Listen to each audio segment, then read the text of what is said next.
Hello everyone, and welcome to Shin Megami Tensei Dx2 Liberation.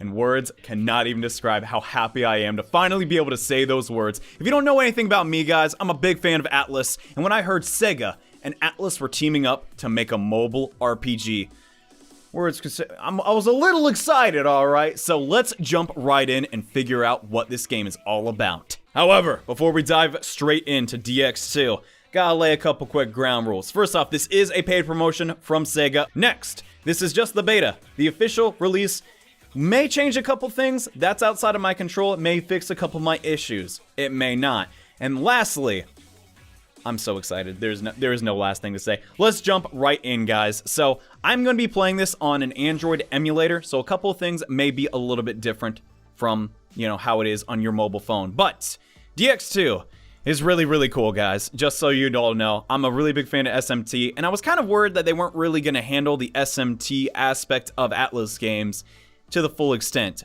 But, I mean, just look at these demons, guys. So, in DX2 and pretty much all the Atlus games, demons are your companions. They are the figures from myth and mythology. Good guys, bad guys, heroes, and sometimes even in between. Here we have a Kusith, a pixie. Just chilling, looking adorable. Show my other demons. Yeah, Mokai.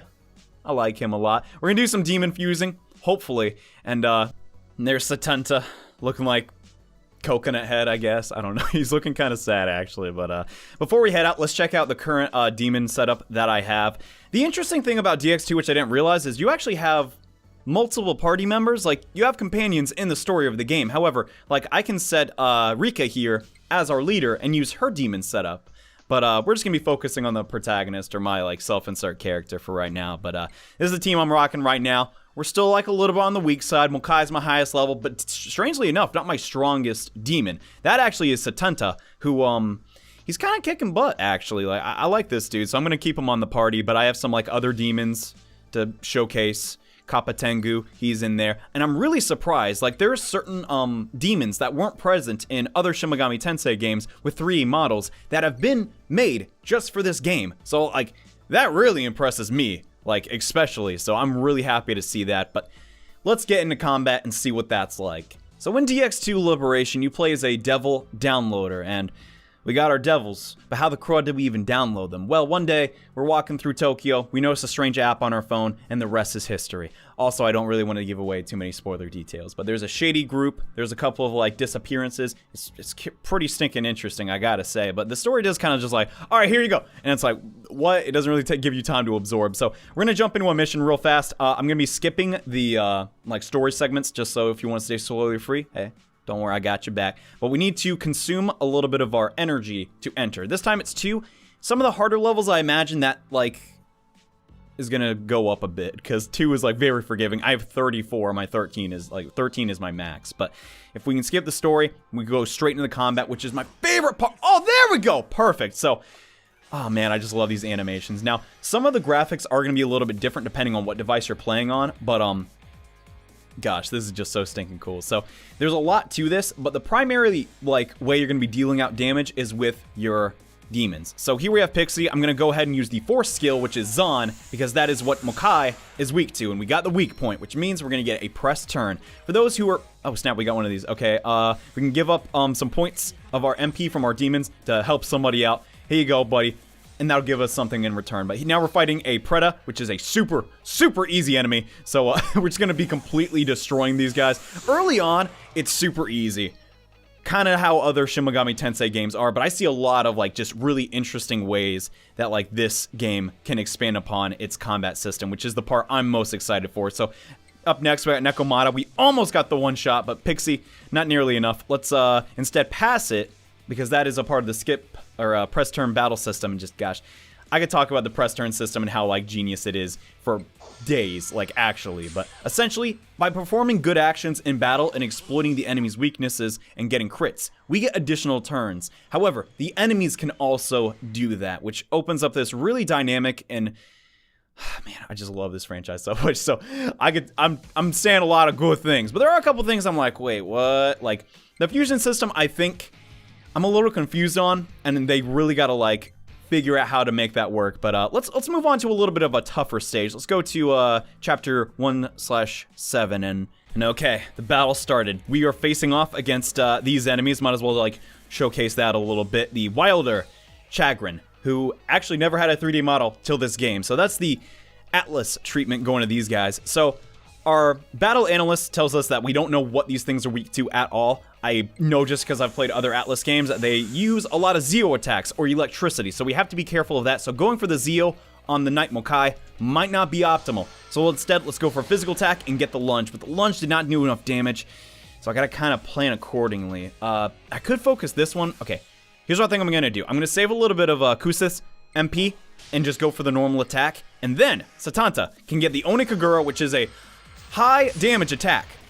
However, the accuracy is not the best. But since we got a crit there, which is the bonus of it, which is why you want to use it, we have another press turn. So we get another go against the enemy. And ideally, from what I've been like playing and understanding, we want to beat like the whole enemy like wave as fast as possible, because if they get the retaliation, it's going to be a little bit scary. Here yet again, I'm going to try and get that fame, because this game has a weird like, I don't want to say weird, but it's definitely one of the more interesting mechanics of like, you know, popularity. There's a lot of like with social media, and I think they're really like trying to play into that digital side of the devil downloader, all that stuff. So I think that's pretty cool. Here we have some enemies. It doesn't look like we can actually negotiate with these Tengu yet, but I know for a fact, because we did the analyst before, that they're weak to Zeo, which is going to give us another press turn.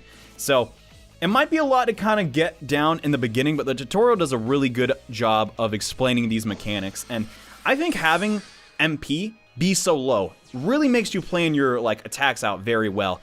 And here he is, Jack Frost. This is one of the best demons ever made. But we know because of a previous battle that he's weak to fire, because who would have thought Jack Frost weak to fire, right? And because we actually have Kusith in our party, we have full analysis of this demon. But this demon isn't actually weak to anything, so we got to play around that. My sort of strategy I want to do here is I think I'm going to focus down the dog beast enemies first and then go for Jack Frost. Unfortunately, we don't have a lot of really great damage options. They don't have a ton of HP, but if they survive, that could be a little problematic. So I'm going to conserve our MP on Mokai, knock that dude out. Okay, actually, no, this should be super easy. However, our Kusith has access to Agi's skills, or fire, so we're going to want to use those on Jack Frost and deal a lot of damage. Oh my gosh, that did more than I thought it was going to do. Holy crud. And get an extra turn. So, oh snap. I didn't realize it, but Satanta leveled up and actually got a new skill and some passives, so he has Herculean Strike. Let's go ahead and try that against Kusith and see what that does. It's kind of, oh my gosh, it does area of effect. Heck yeah, okay. So that's a good demon to pull. I actually got him from the summoning that you can do. And all right, we won another battle. Pretty much unscathed, but like I said before, these are the tutorial missions.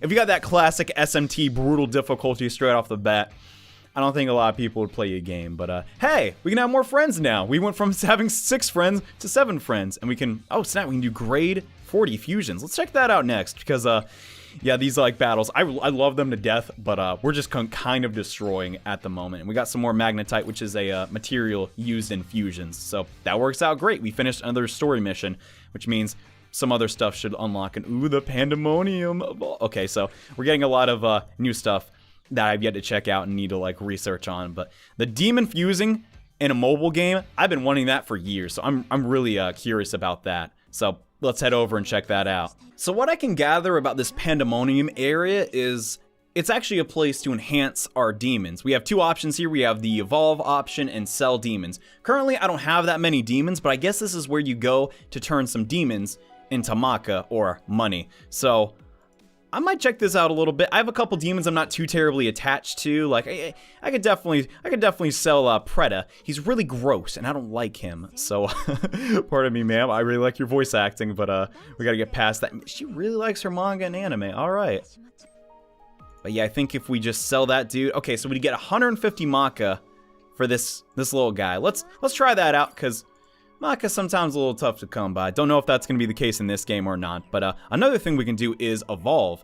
And currently it doesn't look like we have any base demons that we can evolve and increase the rarity of. But it's kind of neat that like you can get a demon that isn't like super great, but you increase its like potential via, you know, the evolution. I think that's neat. We can also like enhance the shrine, which is a nice mechanic. Don't know how. Oh, it goes up to 7. So that's pretty cool too. All right, I'm digging it. But let's take a step back from that and go to the Church of False Gods. So edgy of a name. I love it. So this is another Shin Megami Tensei staple that I just absolutely got to show off to you guys. This is so stinking cool. So we're going to combine 2 demons together to make a stronger demon.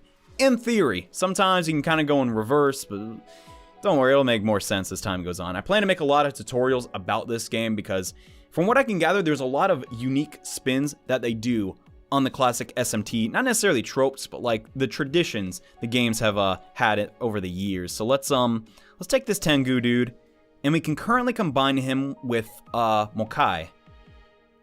I think I'm gonna do this with Kusith. I think. Holy crap! No way, bro. Okay, we can make an Elagor. That is really good because he has a resistance to physical attacks, and we could really use that right now because we're getting physically attacked all the time. So let's use a little bit of resources and begin the fusion because this animation is so dope, guys. Like, I don't know. I like the way this place looks. It's not the Cathedral Shadows, but it's still pretty right. Oh my gosh, I love that.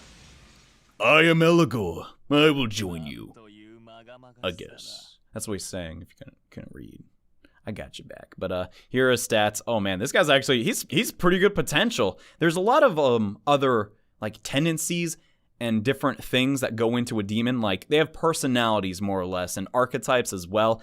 So this auto battle tendency is he's just gonna attack all the time, which is probably what you want. So man, this is so awesome. Let's check out his skills. He has Mudo, so we have some access to Dark now, which is really nice, and Mow Down, right on. Let's check this guy out in battle. Alright, we're in our next battle, and now it's time to showcase what Elagor can do. Is he going to be our saving grace? I don't know. His HP's a little bit low, actually, so I'm kind of afraid of that. But there is a new mechanic that we can showcase. So that Bicorn over there, the goat-looking thing, actually wants to talk to us. That's right, we can talk to demons. And sometimes we can negotiate with them and get them on our team. Not always, though, but a Bicorn is usually a pretty good character to talk to. Shouldn't be that difficult, surprisingly, yeah. We're kind of the demon whisperer in this franchise, and hey you! I get a fun feeling from you. I'm Wilder Bicorn, nice to meet. Well, crud, okay, dang, I guess he was on the friendly side, right on. So he joined us instantly. That does not always happen. Sometimes they will demand money and then just run away, items, stuff like that. Or they'll just straight up kill you, which is kind of the scary side of negotiating, but it's yet again another SMT staple that they brought over into Dx2, and I think it's pretty darn cool. So hopefully we'll get to showcase Elagor. No, actually we will. No, if I skip Satanta's turn, then we'll see what skills Elagor has. And okay, he has Mudo, right? So gotta make sure. Yeah, he's weak to Mudo. So I don't know if Mudo in this game, which is the darkness skill, instantly destroys your opponent or just does damage. I hope it's damage because that'd be really helpful right now. All right. So we did 482 damage because it was weak. So guess I have my answer. And I just love how it cuts in with the demon animations. It's really cool. We're going to go ahead and get some cheer going on. We're going to pass on a heal to another devil downloader that needs it. And Sandman. Crud. Actually kind of... Do we have a Sandman? Oh, we do now. Okay, so that's good. I guess for right now, the best thing to do would just be to use Zon. Do damage onto that. And I kind of need to play my turn out. So... yeah, I don't want to do that. Instead, we'll do that. We'll use the Zeo attack to Sandman. Sandman's almost done. And then Satanta can just finish them both off, hopefully, with Herculean Strike. There we go! Okay, that was a pretty solid turn on my part, I must say. But here's the issue. We kind of got rid of our fire demon. So I don't know how we're going to take down this Jack Frost. It's not as strong as the one we fought earlier, but still it could pose a couple problems. So I think, yeah, we still want to go for Makai. So memorizing demons' weaknesses is a very important skill to have because it's going to make your life a whole lot easier. It's pretty much the most important tactic in SMT, is before you even go into the battle, having the right demons and having, you know, a strategy where everyone sort of covers each other's weaknesses. That's how you want to play, as far as I can tell. Keep in mind, I haven't been playing the game long. This is just the beta, but we did it! And Elagor is surprisingly pretty good. His Mudo skill makes a lot of sense considering he's a demon from, you know, certain beliefs. We'll not get into that right now, but yeah, that is a big level up for us as well. Holy crud, and we got a brand new demon. How about that? So we got to showcase demon negotiation, and also we leveled up some of our dudes. But we're still not done. There's a couple other things I want to touch on before we head out. So in mobile games, there's a certain genre, so to speak, called Gacha, where you can acquire new units via using stones most of the time, or orbs, what have you. And this game is no different. Quick side note here, guys. The gacha mechanic in Dx2 is actually not required to play the game at all. I spoke with a Sega representative who wanted to tell me to take special note that you can make higher ranked demons by doing fusions. You don't need to summon for them per se. People can pay to get higher demons by doing the gacha stuff, but like, if you spend a lot of time with the game, you will get higher ranked demons eventually. The gacha mechanic is just here to shorten stuff, so it's probably not your typical gacha game. Just wanted to say that real fast. And it seems that the superior summon actually has one of my favorite demons of all time, Lucifer. Or it could be Hillel. I don't know, but once this finishes up, oh my gosh.